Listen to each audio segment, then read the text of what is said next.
Assalamualaikum warahmatullahi wabarakatuh.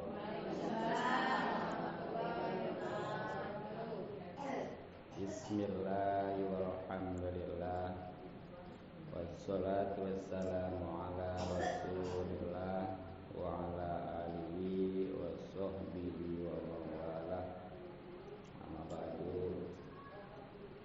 Jamaah majelis salim yang mudah-mudahan kita semua selalu dimuliakan dan diberikan taufik serta hidayah atau petunjuk oleh Allah Subhanahu wa taala.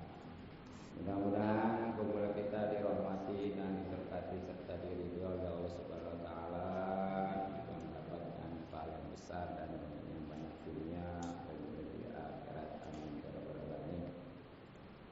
Terutama pahala dan ketemu silaturahmi, mudah-mudahan rezeki kita dimudahkan dan dibanyakan serta diberkahkan, umur kita dipanjangkan dalam keadaan sehat lahir batin. Dengan pembacaan Ratibul Hadat tadi, mudah-mudahan Allah Subhanahu wa taala selalu menjaga kita, baik diri, keluarga maupun harta, terlebih lagi iman dan Islam. Juga yang tidak kalah wajibnya, yaitu kita bisa kembali haji, karena memang yang namanya haji itu hukumnya wajib, bahkan wajib main. Artinya kalau dikerjakan insya Allah mendapatkan pahala. Yang tidak atau belum, alhamdulillah tanpa disadari dia bisa. Maka dari itu mari kita kembali dari kitabnya yang punya dan bawa, masih di halaman 46. Sekali lagi halaman 46, barisnya ke satu dari bawah atau terakhir, ke satu dari bawah atau terakhir, tepatnya musari'an. Ada nahyan anil munkari musari'an. Kemarin kita baca sama-sama qala musannif rahimahullah ta'ala wa nafa'ana bihi wa bihi. Amin ya rabbal alamin. Bismillahil Fatihah. A'udzu billahi minasy syaithanir rajim. Bismillahirrahmanirrahim. Alhamdulillahi rabbil alamin. Ar-Rahmanir Rahim. Maliki yaumiddin. Iyyaka na'budu wa iyyaka nasta'in. Ihdinas siratal mustaqim. Siratal ladzina an'amta 'alaihim ghairil maghdubi 'alaihim waladdallin. Bismillahirrahmanirrahim. Musari'an. Buru-buru. Sebenarnya mah kalau lengkapnya pakai tur ya, bahasa Jawa. Kalau bahasa Sundanya oke, buru-buru. Bil khairati, dina kahadean.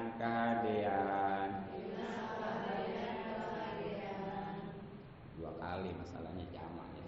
Kalau kahadean mah khair doang, ini khairati jamak. Mulaziman.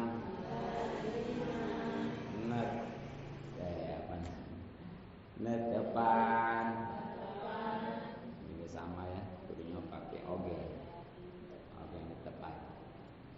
Lil ibadati, karena ibadah. Sebenarnya mah ibadat ini juga jamak, kudunya mah ibadah.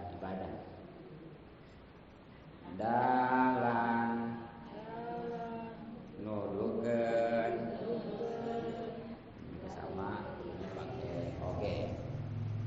Ala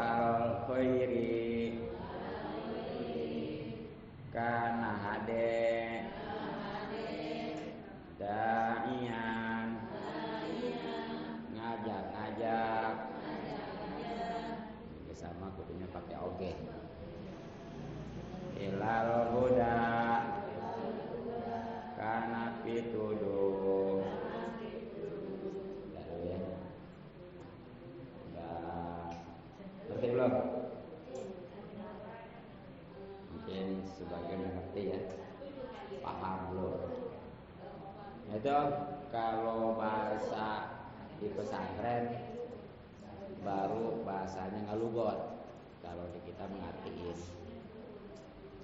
ngemanain. Ya sebenarnya mah waktu di pesantren mah saya ngelugot ya pakai bahasa Jawa, Betawi iku. Apa ini? Nyurahnya atau ngejelasinnya pakai bahasa Sunda. Nah ini mah saya langsung karena kalau Jawa mah kurang nyambung, makanya ngelugotnya pakai bahasa Sunda, nyurahnya insya Allah pakai bahasa Indonesia. Nah masih tentang sifat-sifat yang harus dimiliki oleh setiap mukmin, baik laki-laki maupun perempuan. Yang mana ini sebagai nasihat dari Syekh Abdul Wahid Al-Haddad, penyusun Ratibul Haddad yang ada di kitab Nasha'ihud Diniyah. Di antaranya sebagaimana tadi dikatakan musari'an, artinya kudu buru-buru. Kalau bahasa ini mah bersegera ya, cepat-cepat lah. Tapi di dalam kebaikan, jangan asal cepat-cepat aja. Lihat dulu kebaikan apa bukan. Kalau kebaikan memang itu dianjurkan. Tapi kalau keburukan mah justru jangan. Nah, ada beberapa ayat yang menyinggung tentang kita harus bersegera di dalam kebaikan. Di antaranya boleh tulis ya, nanti yang punya terjemahan Quran di rumah dilihat. Surat Al-Baqarah. Surat Al-Baqarah ayat 148. Nah di sana Allah Subhanahu wa taala berfirman, A'udzubillahi minasyaitonirrajim, fastabiqul khairat. Berlomba-lombalah atau bersegeralah di dalam kebaikan. Jadi di surat Al-Baqarah ayat 148 ini Allah memerintahkan kita untuk bersegera, jangan nunda-nunda kalau dalam hal kebaikan. Yang kedua ada di surat Al-Maidah. Al-Maidah ayat 48. Nah, di situ juga Allah berfirman, A'udzubillahi minasyaitonirrajim, fastabiqul khairat. Ilallahi marji'ukum jami'an fayunabbi'ukum bima kuntum fihi takhtalifun. Maka berlomba-lombalah berbuat kebaikan. Hanya kepada Allah kamu semua kembali. Ini kita kan dari Allah ya, ciptaan Allah, pasti kembali pada Allah. Bahkan bukan kita aja, termasuk keluarga kita, harta kita, pokoknya semuanya. Makanya ketika kita ditinggalkan ataupun kehilangan, itu kan bacaan apa? Inna lillahi wa inna ilaihi raji'un. Nah, khususnya ketika mati, ketika kita dikembalikan kepada Allah dengan cara kematian, Jadi hakikat tuh kalau kita pengen masuk surga, terutama pengen berjumpa dengan Allah, kudu mati dulu. Gak ada ceritanya. Pengen masuk surga, pengen berjumpa dengan Allah nggak mati. Jadi kudu mati dulu ya. Pasti mati pas semua juga. Yang paling penting mah kita pikirkan bekalnya ya. Walaupun umpamanya dipikirin mati udah bagus sih. Itu bisa hati-hati hidup ini. Tapi kalau nggak ada bekal mah samanya bohong. Sedangkan kata Sayyidina Abu Bakar mah orang mati nih masuk kubur tanpa bekal itu kayak orang mengarungi lautan tanpa perahu. Gimana kira-kira?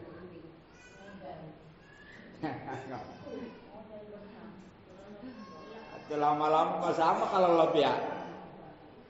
Iya, makanya itu harus berbekal. Dan itulah kalau pengen tahu orang yang cerdas, bukan yang pintar matematika, fisika, biologi dan lain sebagainya. Bahkan bukan yang pintar cari duit, bukan. Tapi yang benar-benar dia banyak berbekal untuk kematian. Tuh kalau pengen tahu mah. Makanya enggak soal orang kaya, enggak soal orang itu banyak ahli ini ahli itu. Itu yang hebatnya tuh orang yang benar-benar banyak ibadah buat bekal kematian, itu yang paling hebat tuh gitu. Jadi nggak beres, selesai dengan kematian. Jangan lah saya hidup pusing, banyak utang, dengan mati. Ya, dikira beres urusannya. Kan kadang-kadang kan gitu ya. Ya, dengan mati gini caranya mah. Naudzubillah men. Justru lebih riweuh kalau kata bahasa Sunda. Sebab di zonanya nanti bakal apa? Sebagaimana Allah katakan, ya. Lalu diberitahukan kepadamu terhadap apa yang dahulu kamu perselisihkan, yang kamu kerjakan nih. Kalau baik, insya Allah kita dapat balasannya baik ya, surga. Tapi kalau buruk, naudzubillah, balasan juga buruk, neraka. Makanya ada tuh, pamaya malamis sekolah jarratin yara ya. Iya, siapa orang yang sudah ngamal nih berupa kebaikan walaupun sebesar biji sawi. Tahu sawi? Saking kecilnya kan ya? Itu pasti bakal kelihatan, bakal ketahuan, bakal dirasakan. Sebaliknya, wa mayamal misqala dzarratin saroi yaro juga. Yang mengerjakan di dunia ini berupa keburukan walaupun sebesar biji sawi atau atom, tetap semuanya bakal diperlihatkan, bakal dipertanggungjawabkan, bakal dibalas tuh. Hanya hati-hati ya. Nah, terutama nih yang ketiga di surat Al-Imran. Tadi jadi temanya ayat-ayat tentang anjuran berlomba-lomba dalam kebaikan, temanya itu. Ini yang ketiga ada di surat Al-Imran ayat 114. Di sana Allah Subhanahu wa taala berfirman, a'udzubillahi minasyaitonirrajim wasari'u nabil khairat. Dan bersegeralah mereka bersegera atau berlomba-lomba dalam kebaikan. Walaika minasolin. Dan orang-orang yang berlomba-lomba atau bersegera dalam kebaikan, itulah diantaranya orang-orang yang soleh. Jadi kalau kita pengen tahu nih orang-orang yang soleh, bukan namanya doang. Ya, bagus sih udah. Namanya juga udah ya, lelaki soleh, perempuan solehah. Bagus itu juga. Ya. Sebab nama itu bakal jadi panggilan. Panggilan itu doa, apalagi orang tua yang manggil itu. Maka dari itu namain jangan asal aja. Kamu jelek mah ya. Sebab ketika dipanggil oleh orang lain, terutama orang tua, didoain itu. Kalau namanya bagus, satu dua yang bagus. Kalau jelek, itu jelek. Nah, jangan asal aja namain ya. Ini mana si pengki, si karung dulu ya. Si dapur, si bungut, si buang, ya, si temu ya. Nah itu. Itu luar biasa nih. Sangat dianjurkan. Ya walaupun nih memang ada sih Dalam hadis ya, Rasulullah SAW bersabda, al-ajalatu minasyaiton. Buru-buru itu, yang namanya orang bersegera itu pada dasarnya dari setan. Tapi yang mana dulu nih? Itu mungkin bangsa buru-buru, dia kalau usaha pengennya buru-buru, apalagi pengen buru-buru kaya, terlebih lagi kalau menghalalkan cara. Nauzubillah min dzalik. Apalagi kalau umpamanya buru-burunya dalam hal maksiat udah jelas. Nah ini mah kalau memang buru-burunya kayak gitu itu dari setan. Tapi nih ada justru yang dianjurkan buru-buru 5 hal. Tulis boleh. 5 hal yang sangat dianjurkan untuk buru-buru bersegera. Apa aja tuh? 1, ya bahkan ini termasuk sunnah Rasul ya. Bukan lagi ini menentangin setan, tapi ini justru dianjurkan oleh Rasulullah SAW. 1, memberi makanan. Maksudnya ke siapa nih? Di mana kapan? Nih. Kalau kedatangan tamu tuh, ya apalagi diundang mah, itu jangan ditepin, jangan diobrolin aja orang. Sebelum ditanya, sebelum diobrolin, sediain dulu atau nggak ada makanan atau air gitu ya, duduk atau air. Kalau ada makanan ingat nih, 1 teguk ataupun 1 suap minuman dan makanan yang dimakan oleh tamu, ibadah itu pahalanya sama seperti haji. Tuh yang tahu. Jadi kalau ada tamu, kita sediain minuman 1 teguk, kita kasih makan 1 suap, pahala haji. Ini mah datang tamu, ya boro-boro suruh masuk. Ya asal tamunya yang profesional, jangan gini. Ketahuan banyak kita sendirian di rumah nih. Ada tamu lelaki, jangan tuh mah kecuali saudara ya. Jadi kudu kontrol porsi lu juga, jangan asal kamu aja. Gitu tuh. Jadi buru-buru.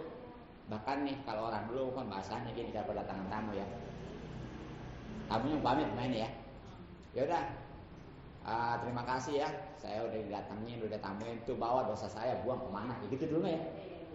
Emang bener. Tamu itu kalau datang ke rumah kita nggak bawa rahmat, nggak ngambil dosa-dosa kita dibuang kemana? Gitu bener tuh orang dulu. Cuma bahasanya langsung aja orang dulu mah. Ya, buang tuh dosa saya kemana kayak gitu ya. Maksudnya mendengar sendirinya kedatangan tamu itu kita dapat rahmat rumah kita, terus dosa-dosa kita diampuni, gitu maksudnya. Nah, yang tahu mah tuh ya sangat bahagia kedatangan tamu. Bahkan Nabi Ibrahim mah kalau makanannya beberapa kilo nyari tamu, nyari teman, yang kita tamu selain. Ya mungkin zaman Nabi Ibrahim karena masih jarang gitu ya rumah ya. Jadi untuk mendapatkannya perlu jauh jalan. Tapi kita masal tetangga gampang kita mah, tinggal nguet doang ya. Nah itu yang harus buru-buru itu mah yang itu dah. Keduanya adalah ngurusin mayit nih. Ini mayit kalau udah nyata-nyata mati mah jangan ditunda-tunda. Ini bahasanya kadang-kadang saudaranya belum datang. Anaknya belum datang. Emang kalau datang hidup lagi?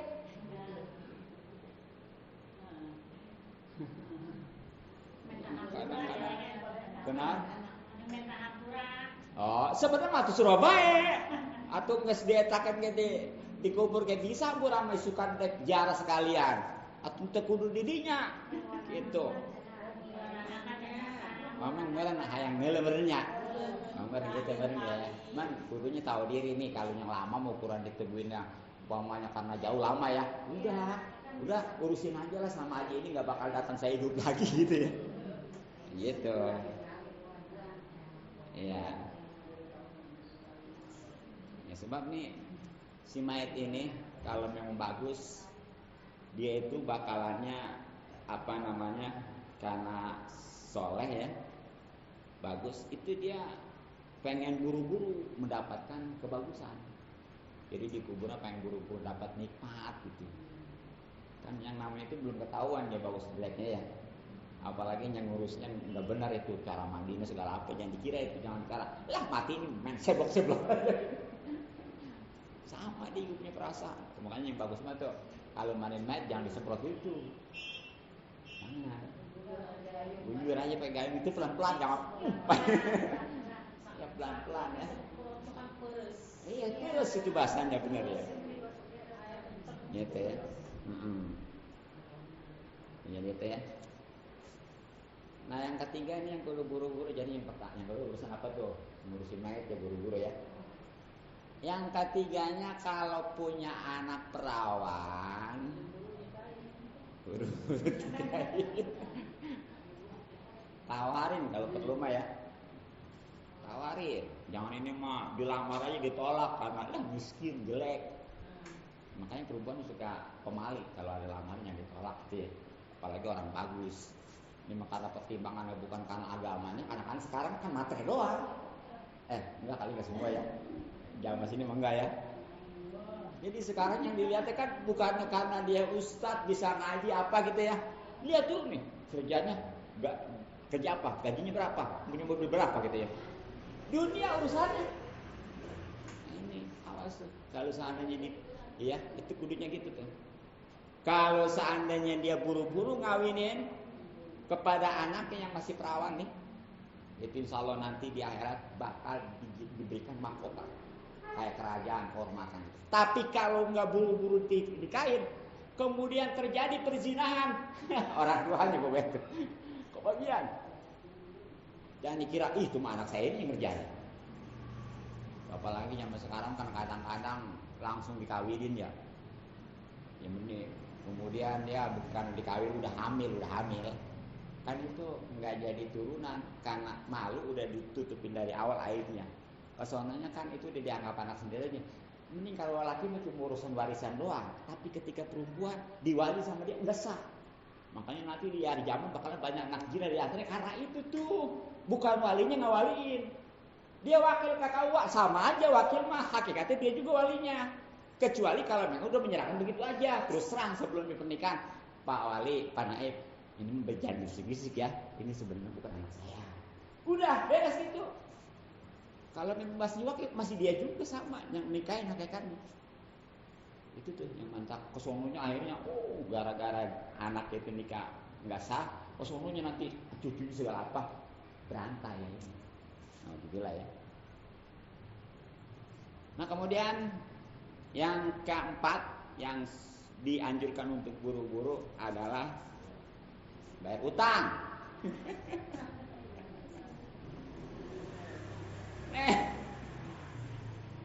Makanya kalau utang jelas kapan bayarnya ya. Nih syarat utang yang benar nih kalau pengen bertahan, pengen buru-buru kebayar. Satu, memang kitanya butuh. Keduanya harus ada waktu. Ketiganya harus ada saksi atau tulisan. Bahasa sekarang apa namanya? Kwitansi ya. Ya kalau memang nggak bisa nulis, saksi. Kalau enggak, kwitansi. Keempatnya nih, kalau memang udah ada, jangan ditunda-tunda. Jangan bahasanya diputar dulu lah. Ntar untungnya buat bayar. Itu pokoknya mah usaha bangkrut, utangnya kebayar. Apalagi minjem duitnya kemana? Kas musola, kas masjid, walat tuh. Apa sebabnya? Sebab itu mah bukan milik sendiri ya. Lagi milik sendiri aja kalau nggak buru-buru dibayar tuh, kebayar. Yang bagusnya mah tuh utang mah, kudunya mah. Tadi juga yang kelima jangan riba ya. Jangan riba. Apa tuh riba? Utang 1 juta, bayar 1,2 juta. Bener. Ini apa? Kejebak juga. Hah? Senajan sugi ke istidrak ya apa? Ya. Disungkun gitu ta. Kalau bahasa Sunda mah disungkunnya. Itu di tepinan bae kan jadi si rahasia. Kan begitu. Nah, itu memang bagaimana nih kalau bayar dilebihinnya enggak dijanjiin. Bagus. Kita umpamanya nih utang, duit mau utang, peminjam ya, minjem sama pacul, golok tuh, duit mau utang. Yang bedanya apa? Kalau utang mah kita bayar diganti yang lain. Kalau pinjam mah itu juga barangnya, cuma dipakai manfaatnya seperti golok kan dipulangin lagi ya. Makanya duit kalau memang minjam mah jangan dipakai. Jadi nih utang banyak 1 juta. Waktu dia utangnya nggak ngomong apa-apa, nggak ada perjanjian nanti bayar sekian banyak ya. Banyak pada umumnya seperti 1.200.000 enggak. Nah begitu udah waktunya nih ditentukan 1 minggu tuh utang dulu diantar harus ditentukan ya. Jadi nanti kalau udah waktunya tempo tagih kewajiban tuh. Yang ditagihnya jangan marah-marah lagi, ini kadang-kadang mah dia yang utang gitu ditagih marah dia lagi. Ya. Keruan dan nyumput mau udah bohong mau udah ya, alasan inilah itu, bahkan marah-marah gitu. Alhamdulillah, jangan ya. Tuh, jadi begitu waktunya sama dia dilebihin, nggak apa-apa itu mah bagus, justru dianjurkan. Utang pokoknya 1 juta, nggak ngomong apa-apa waktu utangnya. Begitu bayar dikasih, tuh terima kasih ya, tuh saya kasih 100.200.000, bagus tuh mah. Tapi kalau awalnya ngomong mah nggak boleh, tadi riba. Bahkan nih seandainya nggak minta lebih nih, pokoknya waktu utang dia nggak ngomong minta lebih nggak. Yang penting mah setiap bulan, setiap hari atau setiap minggu dapat jatah, nggak boleh. Kan ada nih, karena memang itu dia buat usaha nih yang utangnya ya. Katakan dagang, kalau dagang ikan dagang ikan, beda nggak kudu lebih nanti. Yang penting mah setiap hari atau setiap minggu sekilo gitu ya, nggak boleh itu juga. Sama itu. Jadi selagi utang kita ngambil manfaat dari orang yang diutangi, nih, selagi utang masih nggak boleh orang yang ngutangin ngambil manfaat dari orang yang diutangin. Bingung tuh ngomong ya. Ini contohnya nih, contoh gini. Si Jaet punya duit, si Bakar butuh duit, utang kasih Jaet. Siapa yang ngutangin? Jaet. Yang diutangin? Bakar ya. Nah begitu tuh jadi ya, itu kalau umpamanya sama si Jaet waktu utang tuh nggak ngomong apa-apa, tapi nggak minta dilebihin lah gitu ya. Tapi setiap hari tuh kata si Jaet ya, Kar, bang ini lu buat dagang atau wayanya berdagang ikan wayanya seminggu apa setiap hari atau sekurang-kurangnya seminggu sekali lah ikan sekilo. Nggak boleh tuh. Ya, nggak ngomong katanya kayak, tetap aja nggak ngomong juga selagi masih punya utang mah, kecuali udah beres utangnya. Walaupun tadi sampai 200.000 lebihnya, kalau udah beres mah sebelumnya belum diomong boleh, cuma dianjurkan. Jelas. Makanya berarti ya. Nah ini dalam hadis Rasulullah sabda, inna hiyarakum asanukum kodoan tuh. Jadi sebaik-baik kalian adalah yang dia paling baik bayar utangnya, artinya buru-buru tuh, dan yang utang juga yang diribain ya. Kemudian yang kelima ya, yang dianjurkan untuk buru-buru adalah taubat. Nih, taubat kan selagi 2 hal belum terjadi masih bisa diterima ya, asal taubatnya taubat nasuha. 2 waktu yang taubat udah nggak bisa diterima. 1 ketika matahari terbit di barat. Nanti ini bakal terjadi. Kan selama ini matahari terbit di mana? Timur. Kalau yang nggak ngerti timur, wetan. Kayaknya lah, takut nggak ngerti timur mana sih? Wetan. Nanti pada saatnya ini matahari terbit dari barat, dari kulon. Nah pada saat itu, walaupun nangis air mata darah, nggak bakal diterima taubat. Pada saat itu tuh beberapa hari matahari nggak terbit-terbit tuh ya. Jadi hanya orang yang ahli tahajud yang tahu perubahan itu. Makanya orang ahli tahajud mah beruntung bisa tahu tuh ciri-cirinya ini matahari bakal terbit daripada di barat tuh. Karena dia merasakan biasanya dia habis sholat segini, terus bacaan banyak wirid segini, biasanya subuh. Ini makanya udah sholat ini, udah baca ini itu, tapi belum subuh-subuh. Jangan-jangan nih gitu ya. Kali ahli tahajud, kali nggak ahli tahajud biasa ya. Karena tidur ya. Makanya udah kedua nih yang nggak bisa diterima taubat. Awas nih. Ketika nyawa udah di tenggorokan. Kan nyawa mah itu dari kaki ya diambil ya, mungkin anak. Oh nggak bisa ada nih kakinya masih ada. Ada kakinya mana nyawanya. Tarik, tarik sini nggak ya? Terus sini. Nah kalau udah di sini nih, udah ngak gitu tuh, suka ada kan ya? Itu walaupun dia umpamanya sama nangis air mata darah nggak bakal diterima. Gitu kayak Fir'aun tuh, sebenarnya mah bukan nggak tobat Fir'aun. Begitu dia tenggelamkan di Laut Merah, tobat sebenarnya mah, cuma udah ngak-ngakan. Udah kalawak. Tobat dia percaya ke Tuhan Nabi Musa, tapi terlambat sudah. Makanya Bapak ini, mungkin kalau yang namanya matahari terbit dari barat mah kita nggak ngalamin, ya, karena itu mah udah penghuni dunia ini orang kafir semua. Tapi ini yang namanya kematian pastikan semua, ya. Ada yang nggak bisa ngajamin sampai besok hidup, nggak enak kan ya? Makanya buru-buru taubat nih, ya, jangan ditunda-tunda. Makanya ada tuh suatu ungkapan, ajilut taubati qoblal maut. Buru-burulah tobat sebelum mati. Bahkan di surat ada tuh anjuran untuk kita buru-buru bertaubat, bersegera minta ampun ya, itu ada. Jadi boleh ditulis ayat-ayat anjuran bersegera tobat. Ya. Itu surat Al-Imran. Surat Al-Imran surat keberapa? Hah? Ketiga ya? Keempat. Ketiga benar. Al-Baqarah, Al-Fatihah, Al-Baqarah, Al-Imran ya. Al-Imran dulu lah, Al-Nisa dulu lah. Ibu aja nggak hafal, boro-boro kayak orang-orang 30 juz hafal. Atau nggak hafal-hafal Quran juga, hafal-hafal suratnya gitu, bukan jasa gue mah. Kayaknya jangankan surat ya sampai 114 surat ya. Kayaknya juz juga nih yang 30 belum tentu hafal nih. Juz pertama apa, juz kedua apa. Udah belum bisa hafal mah tuh, hafal-hafal juznya ya. Ya jangan juz mangga, juz alpukat aja dihafalin ya. Iya, melon segala apa tuh. Ini ya. Jadi surat Al-Imran ayat 133 sampai 135 ya. Bahkan 136. Nanti bisa dilihat.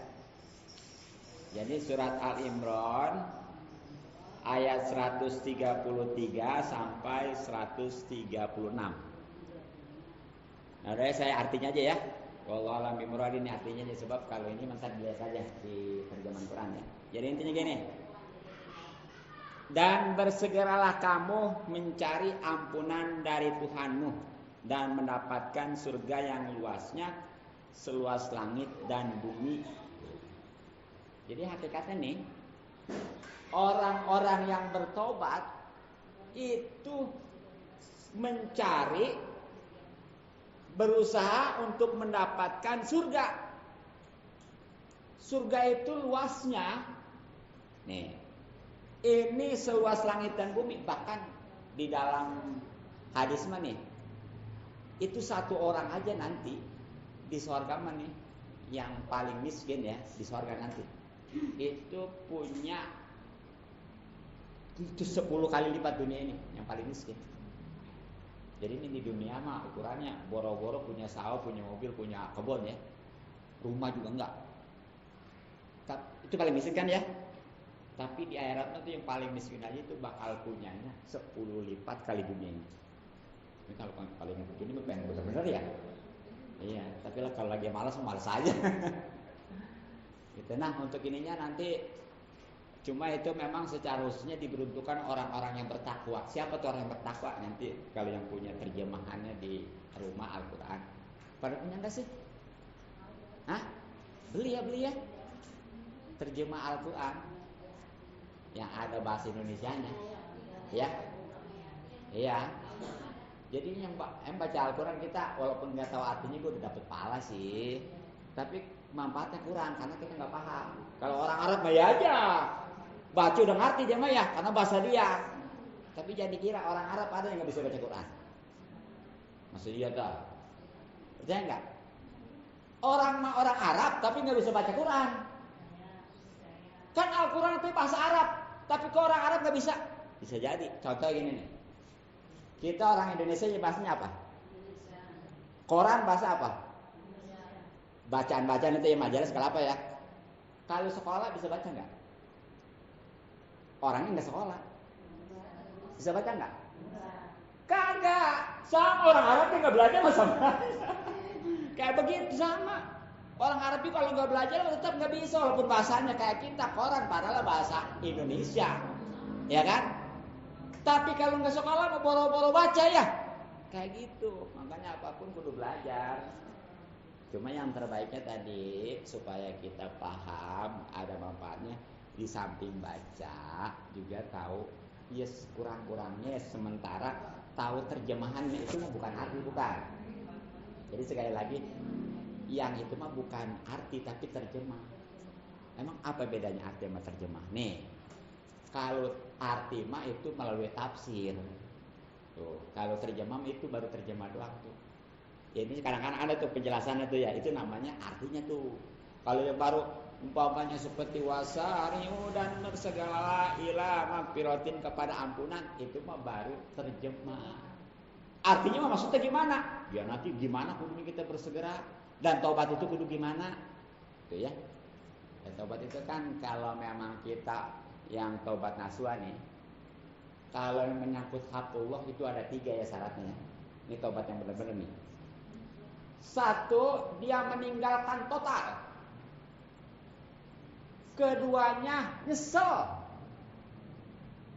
Bagaimana sih ini kayak gini nih logikanya orang taubat yang benar-benar mana ya? Ibu di rumah lagi numbuk bumbu pakai apa tuh? Yang pakai lelencingnya yang udah gede. Anak minta duit, ngerengek aja. Ibu lagi pusing, lagi stres. Iya, karena apa? Suaminya nggak pulang-pulang. Kan sewot ya, udah ngesewot sama laki, anak lagi nih. Itu refleks peltaka itu anak. Gara-gara itu anak mati. Nah dibilang, kira-kira gimana? Katanya cuma gara-gara pengen. Berapa sih? Tuh kayak gitu tuh misalnya. Bisa nggak? Kayak kita selama ini istighfar aja ya. Ya kadang-kadang istighfar tapi nggak sadar ya. Iya. Kayak gitu kita selama ini kan gitu ya. Gitu. Ya deh. Terus lah dikit lagi. Berapa tuh? 2 ya. 3 itu harus dirubah. Berapa? 1 kan tinggalkan. Kedua sesalin ya. Ketiganya nih kita niat jangan mengulang lagi. Makanya kita lingkungan juga kita robah. Jangan tadinya dia tukang minuman nih. Kemudian dia tobat, tapi masih ngegabung sama tukang minuman, samanya bakalan kembali lagi ya. Ibu tukang ngomongin kejelekan orang, tobatnya saya mah, tapi masih ngegabung. Wah, ngomongin deh, ngomong keadaan bagusnya. Itu. Nah yang keempatnya nih kalau bisa mah kayak Sayyidina Umar.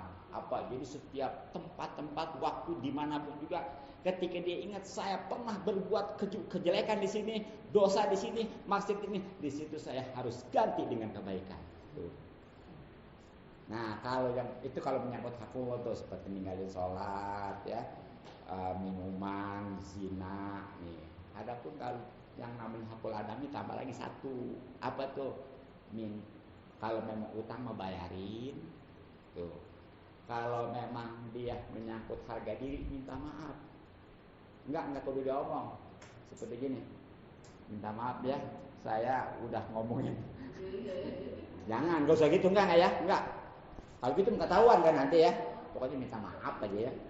Ya kalau dia nanya, emang gak usah apa? Pokoknya mah minta maaf gitu aja ya. Jadi enggak syarat, enggak jadi syarat kita kudu ngejelasin dosa apanya.